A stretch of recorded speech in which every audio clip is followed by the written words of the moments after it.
아하수에로 왕이 법을 만들었습니다. 이 법은 바사 나라가 통치하는 모든 바사 나라의 왕국 안에 유다 백성들을 말살시키는 정책이었습니다. 이 정책은 바꿀 수가 없는 그러한 정책이었습니다. 왕이 도장을 찍은 것이고, 그리고 이 도장을 찍힌 조서가 많은 각처에 알려지게 되어서 바사 나라 안에 있는 모든 사람들이, 이 모든 백성이 이 법에 대해서 이제는 다 알게 된 그러한 법이 되었습니다. 그러나 그럼에도 불구하고 상식적으로 볼 때에도 이 법은 그대로 진행되고 그대로 지켜지면은 안 되는 법이었습니다. 악법이었습니다. 왜 악법이었냐면 이 법이 유다 백성에게만 지목된 법인 것 같이 보이지만, 그러나 시간이 지나면 지날수록 누구에게도 이것이 위협이 될 수 있냐면 바사 나라 안에 있는 많은 소수민족을 비롯한 여러 민족에게도 왕이 마음만 먹으면 이번에는 다른 민족 내가 멸절할 거야, 다 없애버릴 거야 라고 그렇게 마음만 먹으면 얼마든지 그들도 쉽게 망할 수 있는, 말살될 수 있는 그러한 어떤 정책적인 상황들을 그렇게 열어놓는 그러한 법이 되는 거였습니다. 그래서 이 상황 가운데서 왕이 만들어 놓은 법을 뒤바꿀 수는 없지만, 그러나 이것은 큰 문제가 있는 법인 것을 모든 사람들이 인지하고 있었다는 것을 기억해야 합니다. 10여 년 전에 미국의 여자 골프 협회 LPGA라는 여자 골프 협회에서 법을 하나 만들었습니다. 새로운 법을 만들었는데 무슨 법이었냐면 모든 LPGA 미국의 여자 프로 골퍼들이 참가하는 대회에서는 이 협회에서 지정한 기준치의 영어를 할 줄 알아야지, 영어의 어떤 자격에 미달이 되는 사람들은 그 모든 선수의 권리를 박탈한다라는 그러한 법을 만들었었습니다. 이 법을 만든 배경이 있었습니다. 한국 사람들이었습니다. 한국 LPGA 여성 골퍼들이 점점 많아져서, 제가 기억하기로는 그때만 해도, 지금도 많지만 그때만 해도 한 대회가 시작되면 3분의 1, 4분의 1 정도는 한국 선수들이 그렇게 주류를 이루는 그러한 대회가 치루어지곤 했습니다. 그때마다 때로는 4명, 3명이 그 게임을 나가면 그곳에서 2명 정도가 한국 사람이 있게 되면 그냥 한국말로 자기들이 소통해서 옆에 있는 다른 선수들에게는 왕따를 당하는 것과 같은, 자기들은 마치 외면을 당하는 것과 같은 그런 일들이 있어서 여기저기서 불평을 갖게 되었고, 그래서 마침내 LPGA 협회에서 이 문제를 다루어야겠다라고 해서 그래서 법을 만든 겁니다. 모든 선수들은 그 협회가 기준하고 있는 영어의 수준에 다 미쳐야 한다. 그렇지 않으면 그냥 다 선수권까지 박탈을 시키겠다라고 했습니다. 한국 사람들을, 일정 사람들을 지목한 그런 것으로 만든 그러한 법인 것 같았는데, 한국 사람들이 불평을 하기도 전에 다른 프로 종목에 참가하는 외국 선수들이, 다른 종목, 다른 운동 경기입니다. 이런 사람들이 불평을 하기 시작했습니다. 이건 완전히 편파적인 법이다. 어떻게 소수민족에게 이렇게 대할 수가 있느냐라고 불평을 제기하기 시작했습니다. 아시아 인권협회에서도 이걸 가만히 두지 않았습니다. 이거는 분명 아시아인들에 대한, 특정인들에 대한 이 잘못된 법이다. 이 법은 당장에 없애버려야 한다라는 그러한 이야기를 하기 시작했습니다. 그 외에 다른 소수 인종을 주도하는 그러한 협회 같은 데서도 이것은 잘못된 것이다라는 그러한 이야기들을 하기 시작했습니다. LPGA가 미국의 여자 골프 협회에서 2주 만에 자기들이 만들어 놓았던 그 법을 없던 것으로 그렇게 바꾼 일이 있습니다. 이 법이 이런 것이었습니다. 바산 나라의 왕 아수에로가 만든 법이 그냥 유다 백성들만 멸절을 시키겠다고 하는 그러한 생각을 가졌지만 다른 민족들에게도 똑같은 생각들을 갖는 겁니다. 우리도 언젠가는 유다 족속처럼 그렇게 될 날이 있을 수도 있다라는 그러한 생각을 가질 수가 있는 겁니다. 그래서 그 상황을 그 당시의 상황을 가장 잘 표현하는 표현이 우리가 지지난주에 보았던 3장 15절의 말씀입니다. 3장 15절의 끝부분에 이런 표현이 있습니다. 왕은 하만과 함께 앉아 마시되 수산성은 어지럽더라. 수산성은 어지러웠습니다. 수산성은 복잡해졌습니다. 많은 사람들, 유다 백성들뿐만 아니라 그 성에 사는 모든 사람들, 아니 바사 나라 전체가 어지러워서 무엇을 어떻게 따라야 할지를 그렇게 모르는 그러한 어려운 상황 가운데 빠지게 된 것을 봅니다. 이런 상황이 되었을 때 하나님께서 에스더를 통해서 이 복잡하고 어지러운 상황들을 바꾸어 놓으시는 일을 시작하셨습니다. 어떻게 그것을 시작하셨냐면 하나님은 에스더를 준비시켜서 준비된 에스더를 통해서 왕에게 나아가서 그 법에 부당한 것을 알리는 일을 하셨다는 사실입니다. 그래서 오늘 말씀 1절을 보면 제3일의 에스더가 라고 이야기합니다. 제3일의 에스더가 라는 말은 이전에 언제부터 첫째 날, 둘째 날, 셋째 날이 계산되고 있는 것을 우리가 생각할 수 있는데 언제부터 3일일까 라는 것을 생각하자면 우리가 지난주에 보았던 에스더가 모르드게에게 자기 사촌 오빠가 되는 모르드게에게 내가 이제 내 옆에 있는 그 시녀들과 함께 금식하며 기도하며 그렇게 준비하겠습니다. 그러니까 당신도 수산성에 있는 유다 백성들을 모아서 함께 금식하고 기도하며 나를 위해서 좀 그렇게 해달라고 요청을 했습니다. 이것은 단순히 수산성뿐만 아니라 바사 온 나라에 사는 유다 백성들이 에스더를 위해서 이 나라를 위해서 백성을 위해서 기도하기 시작한 것이었습니다. 기도가 끝나면서 하나님께서는 이 에스더가 기도를 했기 때문이 아니라 하나님께서 그 시간을 통해서 에스더를 준비하는 일을 하셨습니다. 그래서 마침내 에스더가 준비된 셋째 날이 되었을 때 하나님은 이 일을 하기 시작한 것을 봅니다.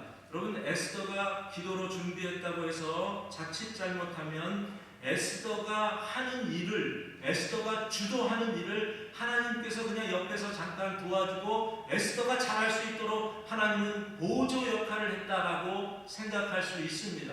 여러분, 기도에 대해서 얼마나 많은 오해를 가지고 있는지, 오늘날 우리들이 가지고 있는 기도에 대한 오해가 없는지 점검해 보아야 합니다. 기억하십시오. 우리가 기도를 한다고 해서 우리가 상황을 주도하는 것이 아니고 우리가 기도한다고 해서 마치 이런 것들이 너무나 많이 보편화가 되었는데 5만 번 기도를 응답한 하나님, 5만 번을 응답하신 하나님을 그 초점을 맞추는 것이 아니라 내가 5만 번을 기도했는데 하나님이 다 내 뜻을 이루어 주셨어 라고 이야기를 하고, 그러니까 너도 이렇게 기도해야 돼 라고 이야기하면서 마치 기도가 우리가 주관하고 하나님은 뒤에서 그 모든 우리가 만들어 놓은 것들을 그저 치닥거리나 하듯이 그렇게 도와주시는 하나님으로 착각할 수 있습니다.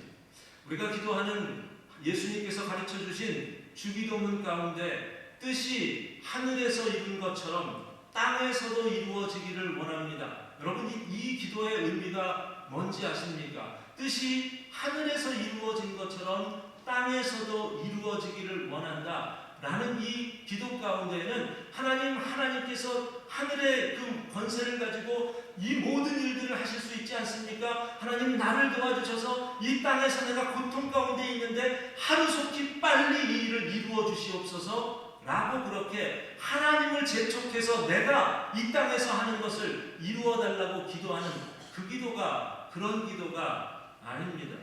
그래서 하이델베르그 교리문답에서는 주기도문에서 뜻이 하늘에서 이룬 것처럼 땅에서도 이루어지기를 원한다는 이 고백에 대해서 이렇게 설명을 합니다. 우리와 모든 사람들이 자기 자신의 뜻을 버리고 유일하게 선하신 주님의 뜻에 불평 없이 순종하게 하옵소서. 그리하여 각 사람이 자신의 직분과 소명을 하늘의 천사들처럼 즐거이 그리고 충성스럽게 수행하게 하옵소서. 하늘에 내가 가지고 있는 내 뜻을 버리고 하나님께서 나에게 요구하시는 그 뜻을 내가 잘 받들어서 그 하나님의 뜻을 충성스럽게 잘 수행할 수 있도록, 마치 하늘에 있는 천사들이 하나님을 거역하지 않고 충성하듯이 우리도 그런 사람이 되게 해달라고 기도하는 것이 하늘에서 뜻이 이룬 것처럼 땅에서도 이루어지기를 원한다는 이 고백의 의미라고 이야기를 합니다. 다시 말씀드리면 이 고백은 하나님의 뜻을 내 뜻에 맞춰달라고 기도하는 것이 아닙니다. 오히려 그 반대입니다. 나로 하여금 하나님 앞에 온전하고 순전한 자들로, 하나님의 계획 앞에 그렇게 복종해서 충성하는 자들로 하나님 나를 그렇게 바꾸어 달라고, 만들어 달라고 기도하는 그 기도라고 이야기를 하고 있는 겁니다. 에스더가 그렇게 준비된 겁니다. 에스더가 하나님 앞에 3일 동안 금식하니까 너도 3일 동안 기도해야, 이게 이렇게 접근을 하지 말고 하나님께서는 에스더의 기도 가운데 하나님께서 전적으로 에스더를 하나님의 사람으로 준비시키신 후에 하나님은 아하수에로 왕 앞에 에스더가 당당하게 설 수 있도록 만들어 주셨다라는 겁니다. 저희가 지난주에 4장에서 보았습니다. 에스더는 어떤 사람인지를 보았습니다. 그건 안 됩니다. 죽을 수도 있습니다. 그거는 법이 허락하지를 않습니다. 내가 어떻게 그걸 할 수 있습니까? 이게 에스더가 이야기하고 주장했던 것이었습니다. 물론 그 모르드게를 통해서 많이 그가 바뀌게 되어서 모르드게 앞에서 이런 그 고백까지 하게 되었습니다. 내가 죽으면 죽을 겁니다. 내가 왕의 명령을 어길지라도 왕 앞에 나가겠습니다. 죽으면 죽겠습니다. 그런데 이 멋진 고백, 이러한 고백들은 누구나 할 수 있습니다. 솔직히 누구나 할 수 있습니다. 고백 여러분도 하지 않습니까? 하나님 이렇게만 해주시면 내가 이거 다 하겠습니다. 이런 고백들이 우리 안에 얼마든지 있지 않습니까? 이런 고백들, 우리 믿음의 선배들 성경 안에서도 수많은 고백들이 이런 고백들로 가득 차 있는 것을 봅니다. 그런데 많은 우리 믿음의 선진들조차도 자신들이 고백한 고백처럼 살지 못하고 실패하고 좌절하고 낙심하는 일들이 있지 않습니까? 베드로가 어떻게 고백합니까? 예수님에 대한 고백이 주는 그리스도시요 살아계신 하나님의 아들입니다. 고백한 이후에 그가 예수님으로부터 사탄아 내 뒤로 물러가라라는 이야기를 듣게 된 사람인 것을 보지 않습니까? 고백도 중요하지만 고백 이후에 우리의 삶의 모습이 고백과 걸맞는 삶으로 그렇게 바뀌어져야 하는데 고백에 머물러 있으면 안 됩니다. 오늘 에스더가 내가 죽으면 죽으리이다라고 고백한 그 고백이 에스더의 입술의 고백으로만 끝나지 않게 하시기 위해서 하나님은 에스더를 준비시키신 겁니다. 에스더를 그 고백에 걸맞는 사람으로 만드시는 그러한 일을 하신 겁니다. 그리고 나서 에스더가 이렇게 서게 된 겁니다. 1절을 제가 다시 읽습니다. 제3일에 에스더가 왕궁의 예복을 입고 왕궁 안뜰 곧 어전 맞은편에 서니 왕이 어전에서 전 문을 대하여 왕좌에 앉았다가, 이 말씀을 보시면 에스더가 왕궁 안뜰 어전 맞은편에 섰다라고 했는데 이것을 그냥 쉽게 이야기하면 에스더가 법을 어긴 겁니다. 에스더는 지금 법을 어기고 왕 앞으로 나아가고 있다라고 그렇게 표현하고 있는 겁니다. 왜냐하면 4장에 있는 말씀을 보시면 4장 11절에서 이렇게 말합니다. 왕의 신하들과 왕의 각 지방 백성이 다 알거니와 남녀를 막론하고 부름을 받지 아니하고 안뜰에 들어가서 왕에게 나아가면 오직 어떤 법이라고 했습니까? 죽이는 법이다라고 했습니다. 왕 앞에 내 마음대로 나아가는 것은 이거는 죽는 것과 다름이 없는 것이다. 이게 법으로 그렇게 제정되어 있는 것이다 라고 했는데 지금 에스더가 그렇게 나아가고 있는 겁니다. 그런데 왕이 어떻게 반응합니까? 왕이 에스더의 그 모습을 보면서 에스더가 저 왕과 무슨 짓을 하고 있어? 지금 내 눈앞에서 법을 어기고 있어 라고 반응하지 않고 어떻게 반응을 했다고 말합니까? 바로 그 뒷부분에서 그 2장 2절에서 이렇게 말합니다. 왕후 에스더가 뜰에 선 것을 본즉 매우 사랑스러움으로 라고 반응합니다. 왕이 본 것은 에스더가 법을 어긴 것이 그의 눈에는 보이지 않았습니다. 왕의 눈에 보인 것은 그냥 에스더가 무조건 사랑스럽게 보이게 되었습니다. 그래서 어떻게 합니까? 가지고 있던 금호를 내밀어서 에스더에게 그냥 자기를 만날 수 있는 것을 허락하게 했습니다. 여러분 이 반응을 보시면 순서가 바뀌었습니다. 왕이 먼저 금호를 내밀어서 에스더가 그 금규를 가지고서 허락을 받고 왕 앞으로 나아가야 할 터인데 그런데 에스더가 먼저 들어오게 하고 그리고 나서 금규를 에스더에게 내밀고 있는 것을 봅니다. 순서가 바뀌었습니다. 마치 이런 겁니다. 여러분이 몰래 어떤 펄밋도 받지 않고 백악관에 가서 그 시큐리티 가드를 원래 피해가지고 안뜰로 들어가게 됐습니다. 그런데 그 모습을 대통령이 보고 있는 겁니다. 대통령이 그 모습을 보고 있다가 여러분에게 그 문제를 제시하는 것이 아니라 자기 옆에 있는 수행 비서에게 야, 저 사람을 위해서 좀 허가증을 하나 만들어줘라 라고 해서 그냥 쉽게 모든 것이 무마되는 것과 같은 그러한 상황이 전개되고 있는 겁니다. 에스더가 법을 어겼습니다. 그런데 그 법 어긴 것에 대해서 왕이 그냥 없던 것으로 그렇게 바꾸는 일을 합니다. 가만히 생각해 보십시오. 순서가 바뀐 것 같습니다. 그런데 정말 순서가 바뀐 거라고 생각하십니까?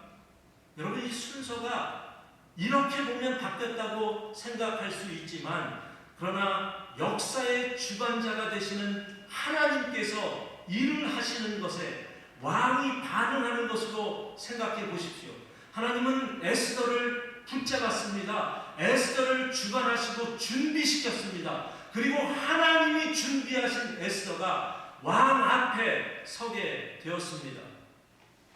마태복음 21장을 보면 예수님께서 유월절 때가 가까웠을 때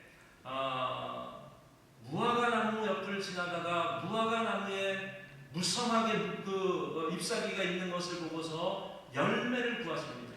열매를 구하는데 열매가 하나도 없고 잎사귀만 무성한 것을 보고서 그 자리에서 무화과 나무를 저주하십니다. 다시는 영원토록 이 무화과 나무에서 열매를 얻지 못하도록 그렇게 하십니다. 여러분 이 상황이 말도 되지 않는 상황처럼 보일 수 있습니다. 왜냐하면 유월절이라는 것 이것은 지금으로 이야기하는 부활절 어간입니다. 부활절로 생각하시면 부활절이 언제입니까? 부활절이 봄입니다. 한참 봄입니다. 3월, 4월 가장 봄에 가장 중심에 있을 때입니다. 그런데 어떻게 봄에 무화과 나무에서 열매를 구합니까? 여러분 무화과 나무를 봄에 열매를 구할 수 있는 사람 있습니까? 딸 수 있는 사람 없습니다. 아무도 그렇게 그냥 그 과수원도 아니고 그 무슨 비닐하우스도 아니고 아무 데서나 일반적인 그 무화과 나무에서 열매를 딸 수 있는 사람은 아무도 없습니다. 그런데 예수님이 열매를 구합니다. 예수님이 열매를 구하는데 열매가 나지 없자 예수님은 저주합니다. 이것을 가지고 예수님에 대해서 자연의 이치도 모르는 어리석은 사람이라고 그렇게 치부할 수 있습니까? 그럴 수 없습니다. 여러분 자연의 이치의 프레임 안에 누가 감히 예수님을 가다 놓을 수 있습니다. 여러분이 예수님을 자연의 이치, 인간의 상식, 율법의 도리, 여기에다가 예수님을 가다 놓고서 예수님에 대해서 평가를 한다면, 그렇다면 우리는 감히 천지전능하신 이 세상의 모든 질서를 주장하시는 하나님에 대한 모독이자 도전입니다. 이 세상의 모든 질서를 만드신 하나님이신 예수님 앞에서 어떤 피조물도 불순종할 수 없습니다. 무화과나무라 할지라도 주님께서 그 무화과나무를 만드신 주님께서 열매를 구하자고 할 때 자연의 이치를 따지면서 주님 앞에, 주님의 명령 앞에 감히 거부할 수 없는 겁니다. 하나님의 일꾼으로, 하나님이 준비하신 사람으로 하나님이 에스더를 만들어서 에스더를 누구 앞에 내놓았냐면 아하수에로 왕 앞에 내놓았습니다. 아하수에로 왕이 그 모습을 보고서 도장을 찍습니다. 감히 하나님이 내놓은 하나님의 주권 앞에 왕이 그 하나님의 법을 거부할 수 없었다는 말입니다. 바사 나라의 역사는 하나님이 주관하시는 겁니다. 바사 왕이 주관하는 것처럼 보이지만 결코 그렇지 않습니다. 이것을 보여주는 또 하나의 예가 있습니다. 3절을 보십시오. 같이 한번 읽습니다. 왕이 이르되 왕후 에스더여, 그대의 소원이 무엇이며 요구가 무엇이냐? 나라의 절반이라도 그에게 주겠노라 하니. 여러분, 이것은 왕이 뭔가 대단한 일을 에스더를 위해서 배려하는 것처럼 보입니다. 왕이 모든 이 나라의 주도권을 쥐고 있기 때문에 내가 원하는 것 무엇이든지 이 나라의 반을 원해 내가 그것까지 다 줄 용의가 있다라고 이야기를 하고 있습니다.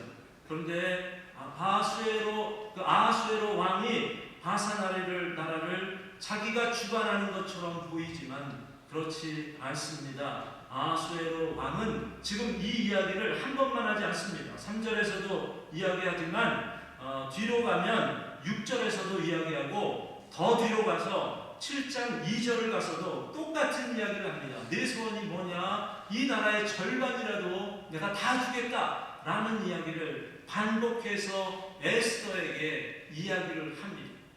근데 여러분, 에스더의 반응을 보십시오. 에스더는 아하수에로 왕이 이야기한 이 질문에 대해서 답을 하지를 않습니다.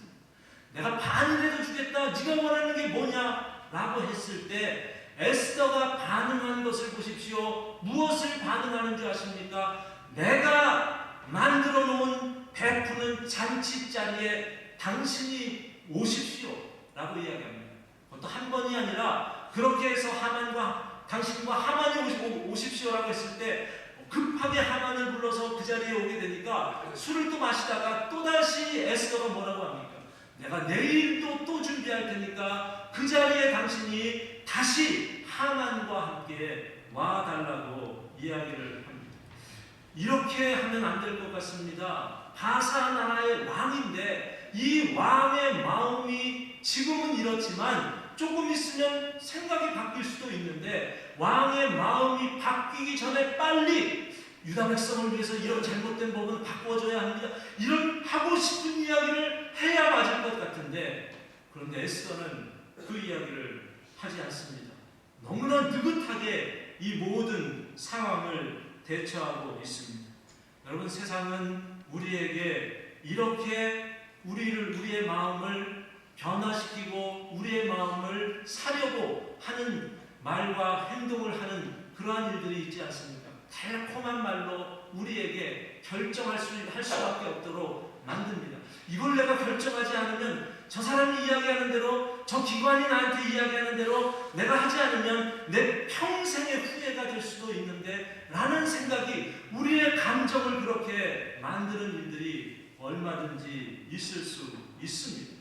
그런데 그렇게 잘못해서 결정을 하면 무슨 일이 있는지 아십니까? 영적인 주도권을 다 잃어버리는 일들이 우리에게도 얼마든지 있을 수 있습니다. 당장에 이거 하면 이런 일들이 있다고 하는데, 당장에 나의 삶 가운데 가장 고통과 아픔 가운데 이것만 하면 다 나을 수 있고 다 좋게 될 수 있다는 이야기를 듣는데, 그런데 세상이 요구하는, 세상이 주도하는 것에 말려들지 않습니다. 그 요구에 대해서 에스더가 반응을 하지를 않습니다. 오히려 에스더가 뭐라고 말합니까? 내가 베푸는 잔치에 당신이 와야 합니다. 하나님 와야 됩니다. 이건 그냥 에스더가 자기가 주관하는 것이 아니라 에스더를 붙잡고 계시는 하나님의 주권 앞에 에스더는 누구를 굴복시키려고 하고 있습니까? 아수에로 왕과 하만으로 하여금 하나님의 권세와 능력이 얼마나 크고 대단한지를 그들이 경험하며 그 앞에 무릎 꿇게 만드는 일을 하고 있는 것을 봅니다.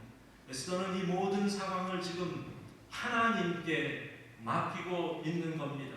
왕에게 자기가 베푸는 잔치라고 그렇게 이야기하고 있지만, 하나님이 주도하는 하나님의 섭리와 하나님의 인도와 하나님의 능력 앞에 당신은 반드시 무릎 꿇어야 합니다라는 것을 요구하고 있는 겁니다. 예수님의 사역의 마지막에 빌라도가 예수님을 향해서 질문을 했습니다. 내가 너를 놓을 권세도 있고 내가 너를 십자가에 못 박을 권세도 있는 줄 아느냐? 라고 그렇게 질문을 합니다. 마치 하만과 같은 이야기를 하는 겁니다. 마치 이 세상에 정권을 가지고 있고 물질을 가지고 있고 명예를 가지고 있고 어떤 그 것들을 가지고 있으면 이것을 가지고 내가 무엇이든지 요구하는 것을 얼마든지 펼쳐나갈 수 있다고 생각되는 오만한 세상의 권력자들을 향해서 이야기하는 겁니다. 지금 그 하만 아수에로 왕과 그리고 그 빌라도가 가지고 있는 똑같은 생각들을 예수님은 어떻게 반응을 하셨습니까? 예수님께서 그에게 이렇게 말합니다. 위에서 주시지 아니하면 내가 그렇게 할 수 있는 권세는 없다라고 이야기합니다.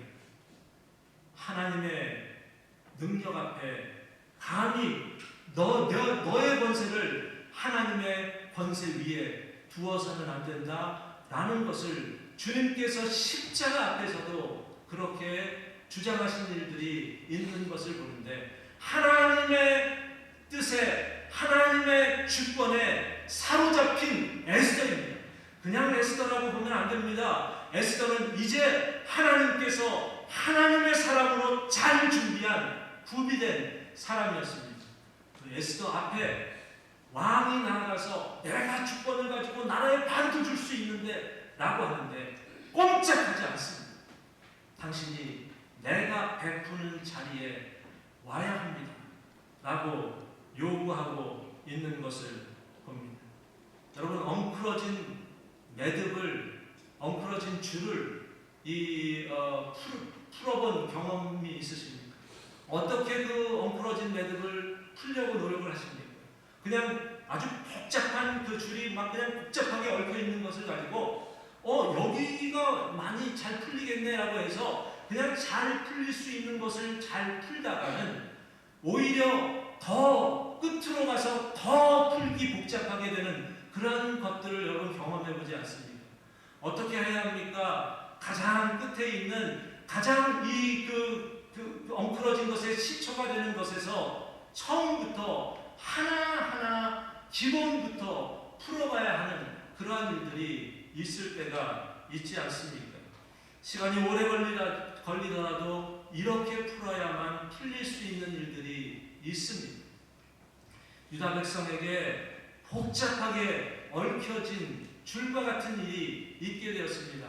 아까 말씀한 대로 3장 15절에서 이야기한 것처럼 이 수산성은 어지러웠다라고 이야기합니다. 복잡하고 어지러워진 수산성과 바산 나라를 어떻게 하나님께서는 그 어지러운 것을 올바른 것으로 바꾸어 가고 계십니까? 에스더를 통해서 그 원인 제공자가 되는 아수에로 왕이 바로 갖지 못하고 있는 하나님의 주권 앞에 복종할 수 없는 그런 자에게 하나씩 그 법의 부당한 것들을 알게 하고 깨닫게 하는 일을 하시는 것을 봅니다. 이 처음부터 그랬습니다. 에스더가 처음에 생각했던 것, 그렇게 하면 안 됩니다. 그 법은 법적으로 금지되어 있는 겁니다. 라고 했던 그것을 에스더가 왕 앞에 나아가니까 왕이 그 법을 그냥 무시합니다. 자기가 세워놓은 법인데 그 법이 허물어지고 있습니다. 허물거리고 허물어지게 만드는 일을 하나님께서 하나씩 그렇게 바꾸어 가고 계시는 것을 보게 됩니다. 저와 여러분에게 이런 일은 없습니까? 엉클어진 줄과 같은 그러한 상황 가운데 빠져든 무엇을 어디서부터 고쳐나가야 할지 아무것도 이게 쉬울 것 같은데 이거부터 해볼까? 저런 그 이야기가 있으면 내가 이렇게 저 사람 이야기를 듣고 이렇게 대응하면 좋겠는데 이게 맞겠다 라고 내 계획과 내 상황과 내 감정에 치우쳐서 주어지는 일들을 그렇게 풀어가려고 하고 있지는 않습니까? 어디서부터 그 문제를 해결해 나아가시려고 하십니까? 하나님의 주권 앞에 먼저 무릎 꿇으십시오.